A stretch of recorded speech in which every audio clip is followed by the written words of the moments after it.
नमस्कार बच्चों, आज हम बात करेंगे क्या है एफडीआई और क्या है एफपीआई।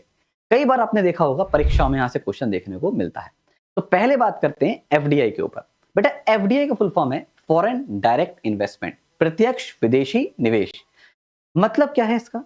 बच्चों जब कोई बाहर की कंपनी हमारे भारत के अलग अलग क्षेत्रों में, जैसे बैंकिंग क्षेत्र हो गया, रेलवे क्षेत्र हो गया, बीमा क्षेत्र हो गया और भी अन्य प्रकार के क्षेत्र हैं, वहां पे जब पैसा लगाते हैं यानी कि इन्वेस्टमेंट करते हैं, निवेश करते हैं, तो इसे ही कहते हैं एफडीआई, फॉरेन डायरेक्ट इन्वेस्टमेंट। यह निवेश सरकार की मंजूरी के द्वारा होता है, यानी कि सरकार ही बताती है कि कोई बाहर की कंपनी हमारे देश में कितना परसेंट निवेश अलग अलग क्षेत्रों में करेगी। याद रखिएगा बच्चों, ये किसी भी देश को आर्थिक वृद्धि और आर्थिक विकास में सक्षम है, इसलिए कहा जाता है एफडीआई देश के लिए अच्छा है।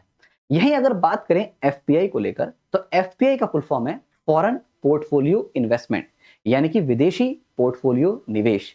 इसे ही पहले एफआईआई के नाम से जाना जाता था, यानी फॉरेन इंस्टीट्यूशनल इन्वेस्टर। अब प्रश्न है ये है क्या?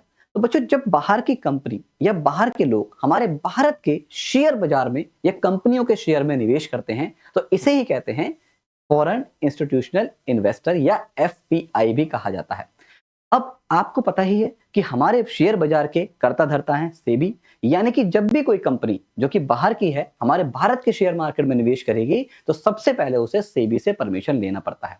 और याद रखना, यह एक शॉर्ट टर्म के लिए इन्वेस्टमेंट होता है, क्योंकि भाई सिंपल सा फंडा है, अगर आज कंपनी को भारत में फायदा है तो वो हमारे देश में निवेश करेगी, अगर कल को फायदा नहीं है तो वो यहाँ से अपना शेयर मार्केट से पैसा निकाल के अन्य देश में चली जाती है। तो आशा करता हूं आपको दोनों में अच्छे से समझ में आया होगा कि क्या है एफडीआई और एफपीआई में अंतर। जय हिंद, जय भारत।